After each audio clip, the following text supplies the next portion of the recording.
Thought Bubble Audio.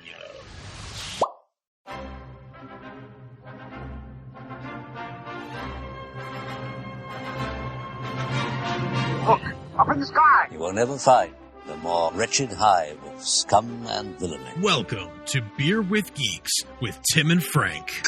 Who are you? I'm Batman. I am Iron Man. Your friendly neighborhood Spider-Man. Hi, Christopher. I'm Nero. My name is Inigo Montoya. You're a wizard, Harry. A couple of guys with a couple of beers and a whole lot of pop culture nostalgia. Make it so, number one. Ladies and gentlemen, the Beatles. Name the dog, Indiana. Life finds a way. I am serious. And don't call me Shirley. Now sit back and crack open a cold one, because it's time for Beer with Geeks. It comes in paints? Shaken, not stirred. Great Scott! I was way off. I knew it started with an S, though.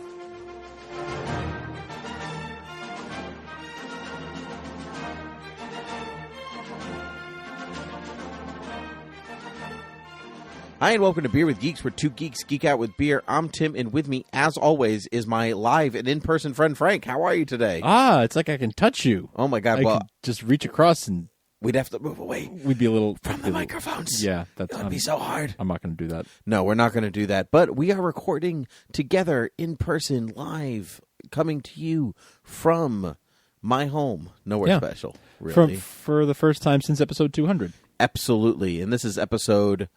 214. Yeah. I vaguely remembered that 213 was our last one, so I was going to say 214. So Nice job. Hooray. I think I asked you what our last one was. Oh, you may have. On the last episode, so my memory is as good as a week. There you go. Good for me. Week to week. Good. What else is there, truly? Truly. Yeah. Yeah, we are live and in person because we had a fun and magical trip that We did. we're not here to talk about. Nope. So what are you drinking?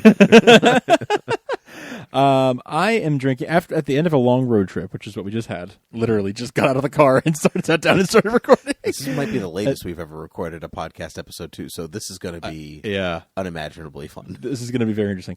I am drinking a Banded Brewing Company Daikaiju. It is an American double Imperial IPA that I have been enjoying for the last couple of weeks. I have only one of these left in my fridge, and it is delightful. I'm really glad that you brought it with you to my home. Yes. Well, I wanted to share it with you. Thank you. Yeah. But you're drinking the only one, so I'm just drinking the Sam Adams that was already in my fridge. Well, you can do you. Okay, that's fine. You can do whatever you want. I think you just brought it for both of us, and then you're the only one drinking it because you only had one. So Well, I just thought that I would wave the carrot in front of you and take it away. It's late. My mind is not necessarily... I'm trying to be generous, but it may not be working out the way that I'd hoped. So when you say the word generous, you mean things that I enjoy and want to do for myself. That's what generosity... Because when I'm happy, other people are happy, right? That's what generosity is. Yes? Yes. Taking things for you? Is No. it? Is it not? I don't think so. Oh. I don't think so. I'll work on it. That's good. I'll work on it. That's good. People who like to take things for themselves, Frank, there's this wonderful, wonderfully evil creature of the universe called Brainiac who takes things for themselves. Yeah. Best segue in the world. Definitely the best. And he recently appeared on the show called Krypton. Yes. To which you do a whole podcast about. I certainly do. And you watched this whole show. The whole thing. All 10 episodes? 10 episodes. And it's only in its first season. Yes. And I, meanwhile, also watched it. And I said to myself, hey, you're a Superman guy and you love this prequel show in the Superman mythos. And I'm a Batman guy and love the prequel show Gotham in that little prequel world. So let's, I say, since those seasons have seasons have wrapped, season 4 of Gotham, season 1 of Krypton, let's sit down and talk about them with one another. And not necessarily you should watch this because I do watch Krypton. You do, yeah. But you do not watch Gotham. I haven't seen since season 1. And to which I tell you, it's not season 1 that it's about, baby. Yeah. It's just not. Yeah, I do not like cop procedural shows. Right. They are so incredibly boring to me. And that's what season 1 of Gotham was.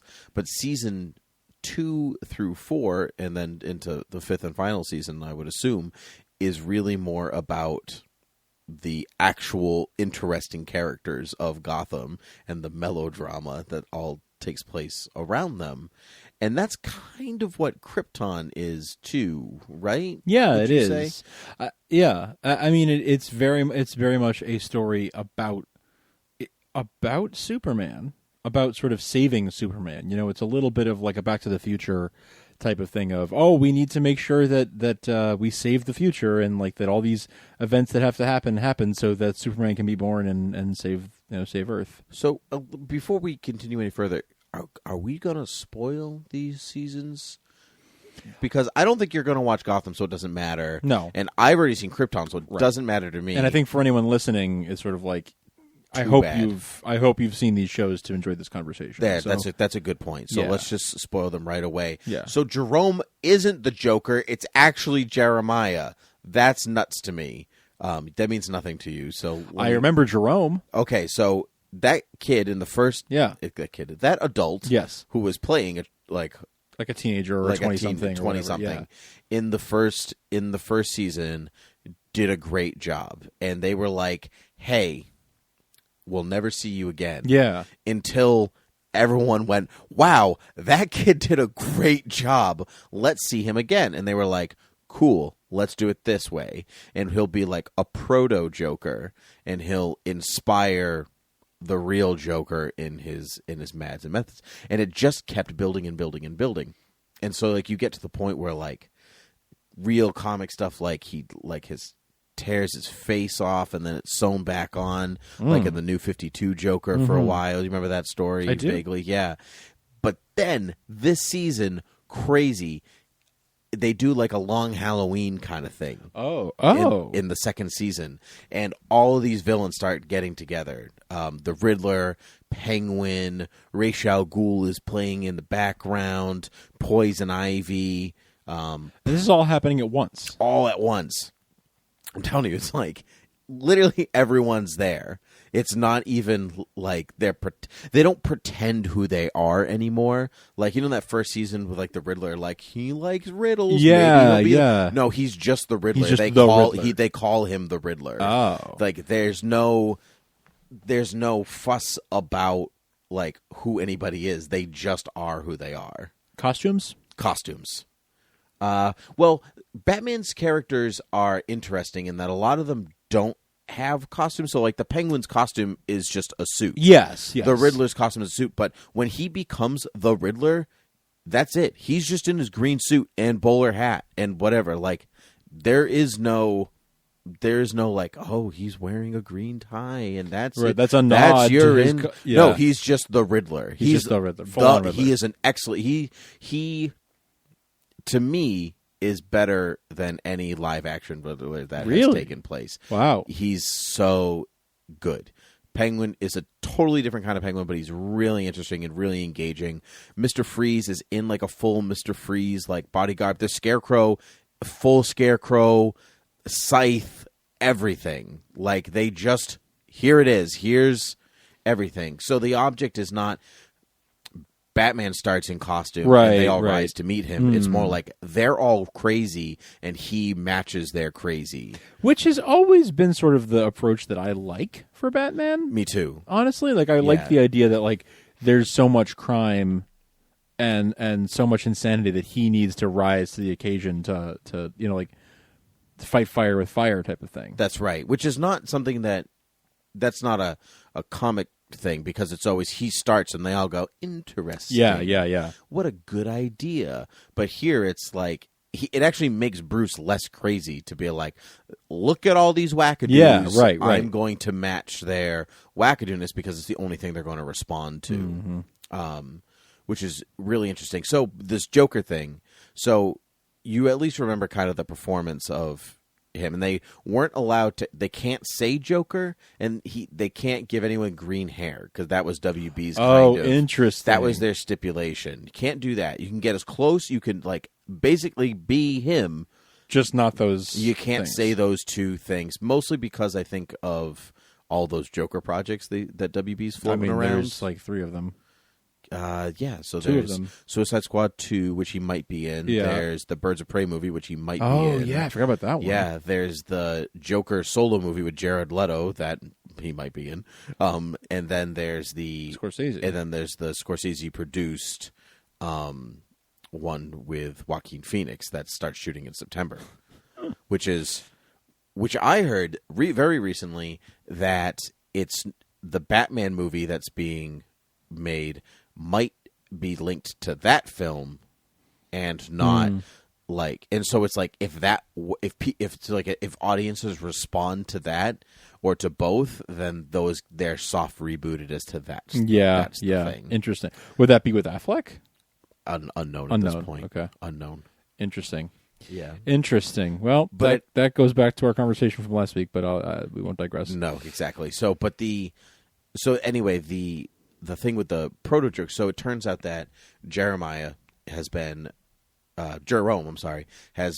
a twin brother whose name is Jeremiah, who knows that his brother is crazy, played by the same actor, of course. Of course. Who knows that his brother is crazy, and so he's like total in hiding. But he is like quiet. He's an architect, total genius. You see where I'm going here, and Jerome makes it his mission to make his brother like him.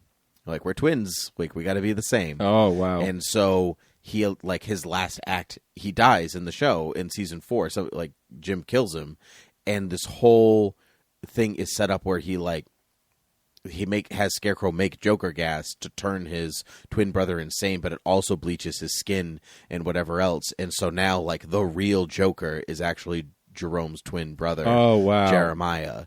But he plays it the exact opposite. So now he's like, it's total monotone, barely smiles. It's like a smirk, and it's more like Hannibal Lecter staring at you. And it's such an interesting and new take on the Joker that nobody's ever done before.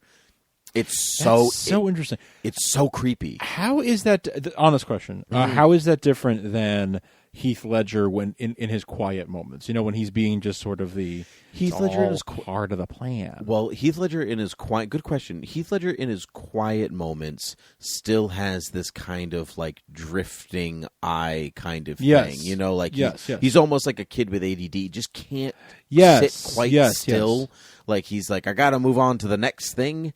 Even in his like quote unquote quiet moments, he's always kind of moving. Like, or like, let's say he's in like the detention, the interrogation room, and you know, like, how many of your friends did I like? He can't just say things seriously. You know what I mean? Yeah. Even when he's trying to be serious, I guess in his own Joker way. This is like, it's legitimately like Hannibal Lecter talking to Clarice through the glass. I see. It's like, I'm not going to blink. I'm going to make direct eye contact with you, and I'm not going to move. So much more unsettling. It's very unsettling, and it's a totally different take on the Joker. Whereas everyone else is going, "Oh, we're bad and crazy." And he's just like totally chill, and it's very cool. And I think the show over the past couple of years has found ways to be really creative in its approach to these films, so you don't feel like you're watching the same thing over again. And then to watch alliances break and fold. So if you like that part of, say, like The Long Halloween or Gotham Central or these different comics, like that's what you're watching. You're watching the Riddler and Penguin team up until one double crosses the other, and then one ends up in the river, and Riddler ends up frozen in a block of ice from Mr. Freeze that Penguin puts him in the middle of his new club, the Iceberg Lounge, and it's the Riddler in the like. It's just really clever takes on the whole. It's a really clever take on the whole Batman mythology, and I love it so very much. And I wasn't feeling Krypton that way until their big twist. In episode 6, and that's kind of where I want to talk to you about Krypton, because it definitely is like we got to save Superman because if we don't, the past and the Back to the Future and the cape and the whatever, and I'm like, I really don't care about any of these people. Good actors. I just don't really care about any of them. I need something more tangible from the Superman mythos besides the alarming presence of Brainiac somewhere. Sure. So the new characters that we're meeting for the first time, like the Kryptonian characters who we're meeting, you weren't invested in them. Brainiac was kind of interesting. Some of them are. I mean, I like Seg. Yeah. And the girl with Wallace Day, I don't know her character. Nyssa Vex. Nyssa. Yeah. I liked her. She was interesting, and like, oh, you're a Zod. I get it. Cool. Yeah. Whatever. So, but it was like it wasn't enough. It wasn't enough people that I recognized. But then I get that. Yeah. I do. But then episode 6 hit. Right. And I was totally on board. Right. So you find out, again, spoilers, you find out that General Zod has come back to the past and is Seg's girlfriend's son. Yeah. Let's put it that way. Yeah, that's a great way of lover's putting son. it. Yeah. And then later on, even we find out that he's the son of her and Seg. That's right. So the house of El and Zod are actually a little more united than you would think. Yes. Yeah. Which, like the Gotham stuff, it just adds to the depth of what you enjoy. Yeah.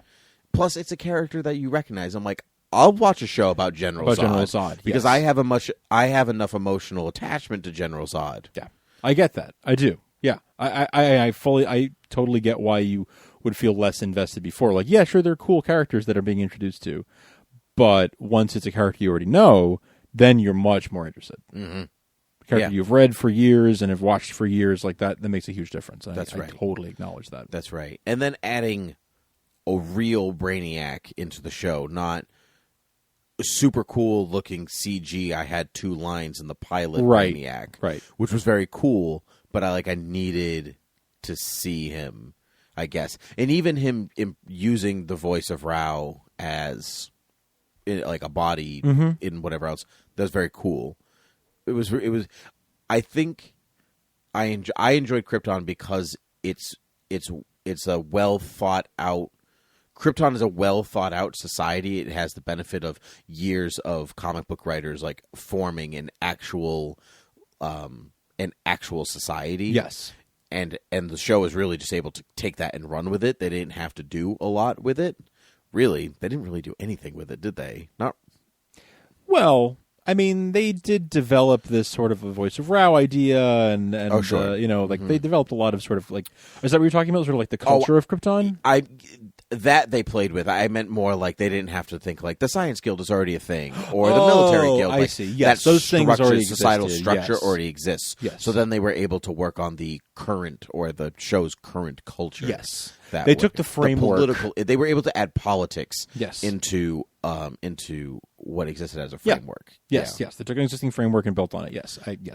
Yes. But the skeleton of it was already in place. Mm-hmm. All they did was build on top of it. Yes. Yeah, and that I enjoyed. Yeah. Quite a bit. Yeah, I really enjoyed it. For me, it feels like a Superman show without Superman being in it. Probably more than Supergirl does in a lot of ways. It feels like it. Mm-hmm. That Supergirl is like its own thing. Yes. She has her own sort of code of conduct and everything in her own. Supergirl is not a replacement for Superman. No, she is her own character. That's right. And that is.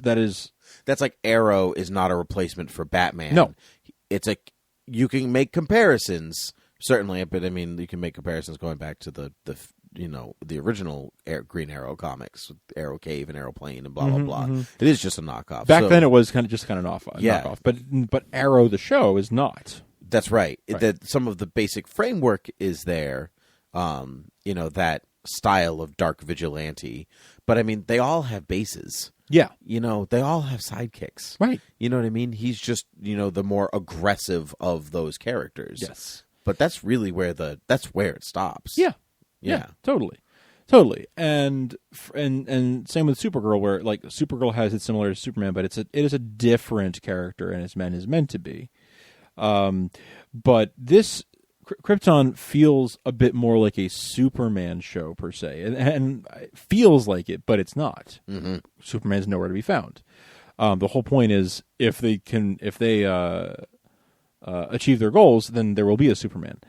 But the feeling, the stakes, the storytelling to me all feel like Superman style storytelling, where SEG is sort of being put in a position of making a lot of the same choices that Superman has to make, world-saving choices, but that are rooted in the everyday sort of, I hesitate to call it humanity, but let's call it humanity, of sort of saving everyday people's lives. He's choosing between, do I save my planet now or let it get destroyed so that another planet lives? Yeah. Which to me is a fascinating set of questions. Mm-hmm. Especially because I know that the end game is, my favorite character gets to happen. Right. So sure. I'm biased, obviously, by that. But that's what I love about it so much. And it does sound like there are a lot of sort of similarities in the approach that both shows are taking, where they're bringing in characters and making them the full-on, not sort of what Smallville would do, where it's like, oh, he's wearing a jacket that's the same color as his costume is going to one day be. Here's the Flash in a hoodie that kind of looks like a Flash costume. It's like, no, here is tolerance for that. Right. Yeah. Well, 10 years ago, 15 years ago, that's what you could do. That's the best we got. Audience, because audiences could handle, quote unquote. That's what they decided we could handle. And so we were, because it was all we could get, we were like, great, this is great. I'm excited. He's kind of the Flash. He's kind of Aquaman. Mm-hmm. But now we're like, okay, here's Zod. Here's the Joker. Here's Penguin. Here's, Riddler. Here's all these characters full on. That's so much more exciting. Right, because as a fan of the Superman mythology or the Batman mythology, you have just as much attachment as to those secondary characters as you do to the main hero. Yeah.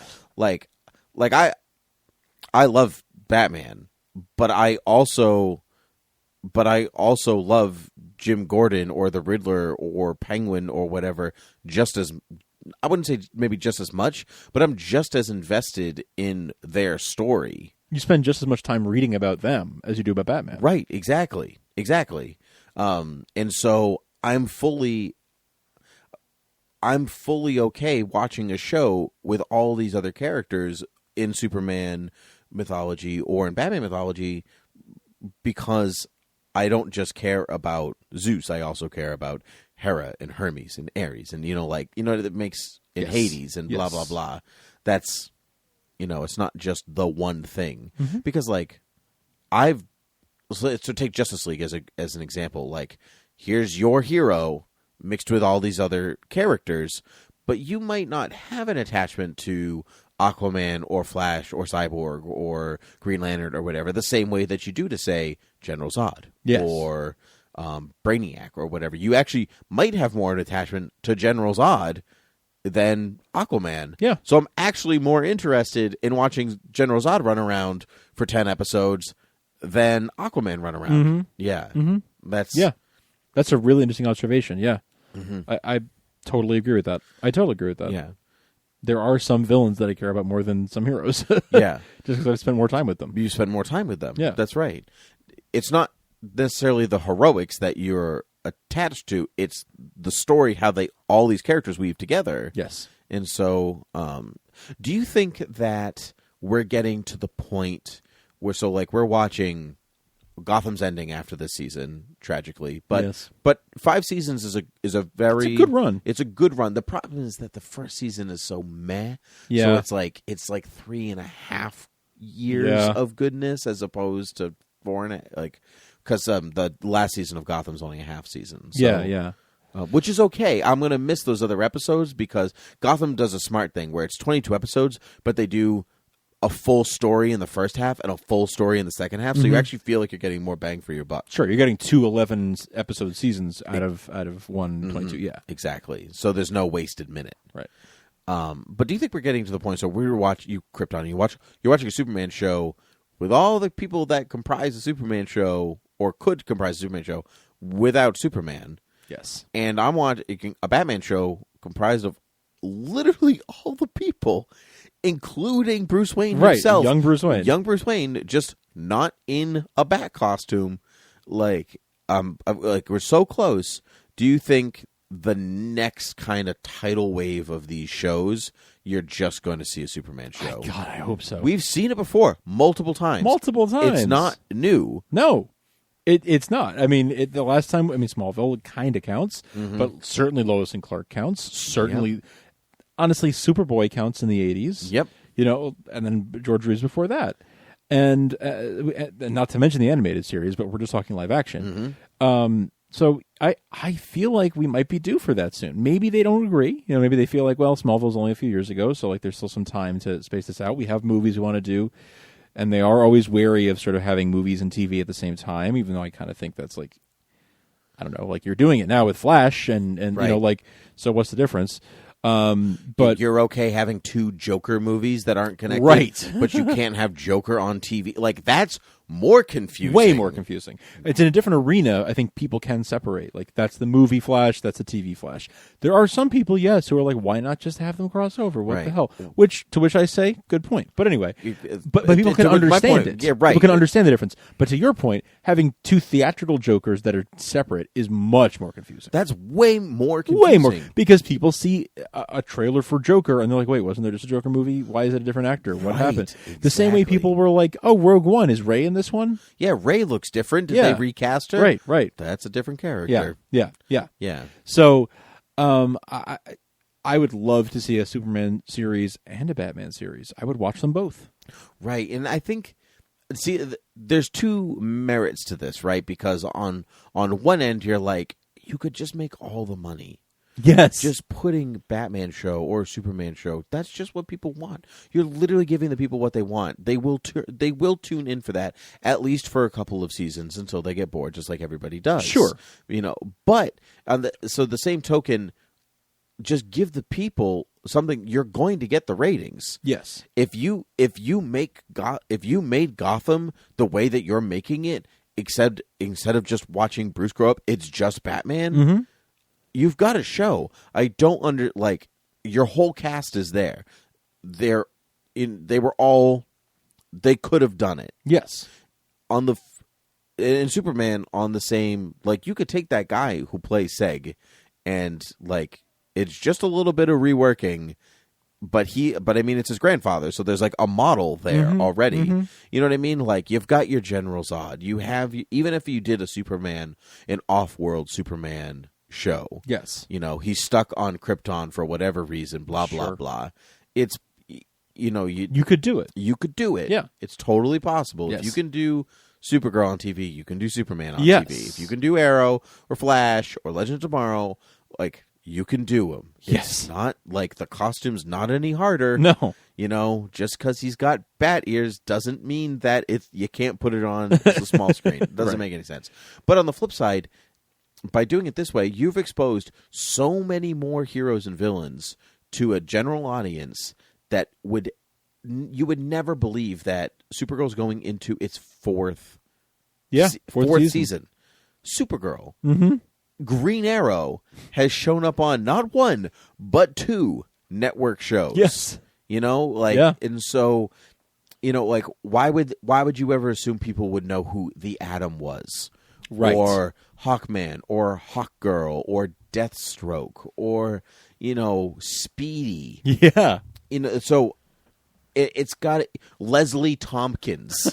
Yes. Why would you assume? So by doing it this way, they are by not giving the people those shows, they are able to broaden their product. That's true.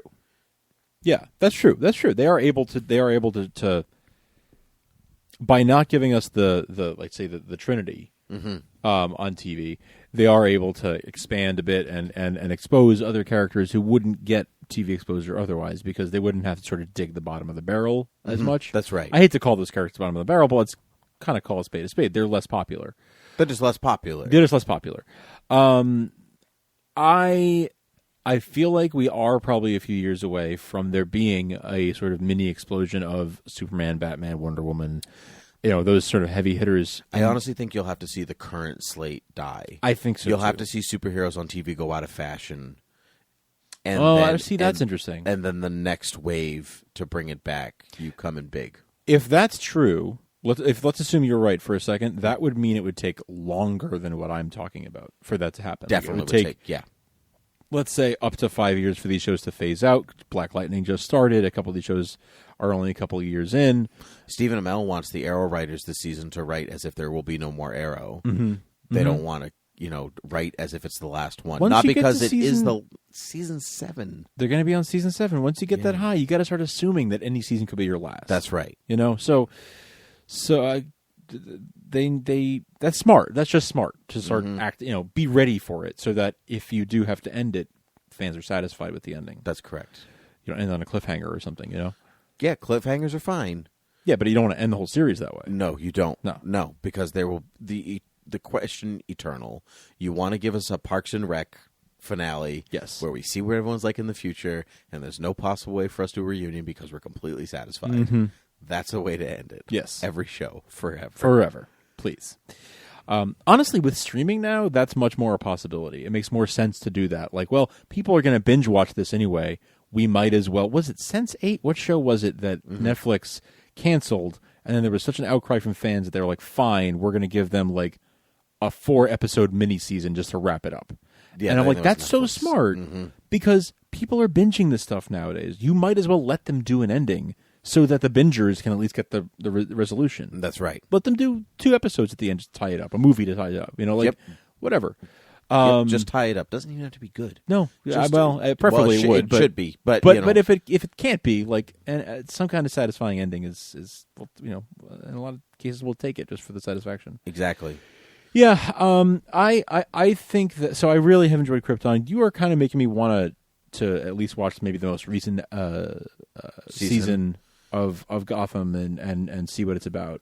Yeah, this season was really good. I think the last season was a little bit better, if I have to be totally honest. So season 3? Season 3, I think, was just a little bit better. And I honestly couldn't remember why. It's all kind of blended together.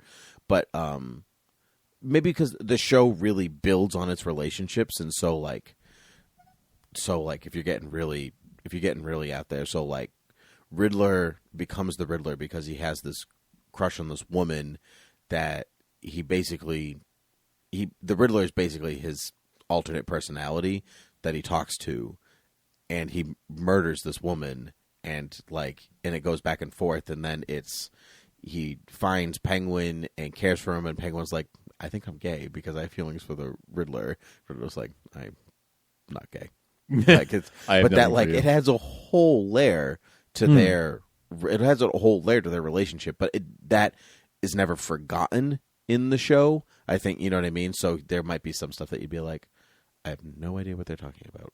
But also, it doesn't matter. But also, B.D. Wong is the villain in the second season. So he's Hugo Strange. Yeah. He's freaking awesome. He's so good because he's B.D. Wong, because B.D. Wong is one of the world's greatest actors. Correct. That everyone loves, but nobody knows. Isn't that true? Mm-hmm. It's so true. It's so sad, too. It's so unfortunate. He's so good. He's so good. Mm-hmm. He's got a nice voice. Yes, he played Linus in the revival of Charlie Brown in the early 2000s. Oh, cool. Yeah. I didn't know that. Mm-hmm. Really cool. With, who else was in that show? Roger Bart, Kristen Chenoweth. Yes. Yeah. Yes, right. Yeah. So, yeah, that was B.D. Wong. Wow, good for him. Linus, yeah. So anyway, no, but even if you wanted to watch that Jokers, you could watch the second half of the 4th. That's what I was thinking. season. Is I might just watch half a season, just because you said there's just separate arcs. To see that stuff, because it's the long Halloween. From that, because the first season is Sophia Falcone and like that whole side of like the Falcone crime family Halloween thing, and then I love that book so much. I know, it's so good, but it's really like there are scenes in the second half of the season where it's like, here are all the villains on screen in their costumes, in their it's crazy. Yeah, that does sound pretty cool. That does sound like something worth checking out when I have the time. I would really love to see, you're making me wish that they would have done exactly what you said a few minutes ago. Take all those actors who are playing those villains and have them be in a Batman show. I know. And I would love to see some of the folks who are in Krypton be those same characters in a Superman show. Man, the guy who plays Zod, so great. He's so good. He was great on Arrow, and now he's great here. Pierce Brosnan, James Bond's best friend in MI6. I can't remember his name. He's a good actor. Colin Salmon is the actor's name. That's it. Thank you. Yeah, he's fantastic. As you talk about the possibility of maybe one day there being another Superman show, another Batman show on TV, live action. First of all, I don't think those would be on the CW. If they were, they'd be huge for CW, I think. But if either way, I could see a world where, because the crossovers have been so successful for the CW, You just do a Superman Batman show. well, or you do separate shows and have them cross over once a year like you're doing, and I could see that being like people saying like, "Oh, this is what Batman v Superman should have been." No, if they did the Batman Superman show, but 1 week it's Superman for an hour, then next week it's Batman. Ooh, and then like that's kind of like doing the 211 episode seasons, but interweaved, and then like have it culminate in one story or something. That's right, but that also gives those shows like an extra half of an amount of time to make the episode. Because if they're going back, like, you know what I mean, they don't have to do the whole episode in 10 days. Now they have 17 days to make one episode. That does cost more to do, though. Yes, it does. You got to pay people and everything. That's a good point. But maybe they could take 12, 13 Sure, days. maybe they could take a little wiggle room. Yeah, that's cool. That could be really cool. Even if you just take that extra time for some special effects, you know, like, you know, it's not like okay, we gotta, you know, everybody's like blood pressure's so high because they're working on a TV schedule, you know, like there's some merit to something like that. That could be a really cool. That could be something cool for like the DC streaming service. I bet you it'd be DC streaming service if they do anything it. Else. I bet they would do it there. Mm-hmm. Yeah, because technically Fox has the rights to Batman on TV first. They have like first dibs on but I don't know if that would be the case with the acquisition actually. Because AT&T now owns Warner Brothers. AT&T now owns Warner Brothers, and then if the Disney merger goes through, I'm trying to remember though. Would they own Fox Television Network? They would own the IPs that Fox has. That'd be really weird if Disney had the like first right of refusal on a DC property. Uh-huh. That'd be really funny. That would be very, very funny. My point with all of that is I bet you that's the streaming service is a loophole because it's not strictly on TV. You can watch on your phone, your iPad, whatever. Might be, yeah. So it's not. Depends how the deals are structured, but yes, it could be. But that would be great for that DC streaming service. That would be a huge boon, yeah. Mm-hmm. Yeah. I mean, they're doing Titans. There was a set photo of the bat signal on the show. So it's like you can't have Robin on the show and be like, you can mention Batman, certainly, and Bat Signal and all that stuff, but eventually... Yeah, it comes back to Batman eventually. It all comes back to the biggest heroes. Yeah. Because the majority of the DC universe is made up of those sidekicks who have become their own... Yes. You know, not the majority, I should say, but like a lot. It's a lot of legacy. Yes. In there, and so it's just hard to make those heroes branch out on their own. But anyway, that's it for us, I think. So, Frank, where can the people find us? You can find us at beerwithgeeks.com, at beerwithgeeks on Twitter, beerwithgeeks@gmail.com, thoughtbubbleaudio.com for this show and all of our other shows, including Starkville's House of El Krypton, where we talk about Krypton at length. We even interviewed the showrunner. And we had a delightful time doing it. Cameron Welsh was a delight to talk to. You can find Academy Rewind there and Supergirl TV Talk. You can find all those fun shows at thoughtbubbleaudio.com. You can rate and review us on iTunes. We really appreciate your ratings and reviews. They mean so much to us, and they really help us out. You can find us at patreon.com/thoughtbubbleaudio if you would like to support us monetarily and get some extras while you do it. And then StarkExpoLive.eventbrite.com if you want to hang out with me in September in Atlanta, and UntitledTechPodcast.com if you like technology. Want to hear me babble about it. Cool. Sounds great. Well, until next time, cheers. Feels good to do that in person. It does.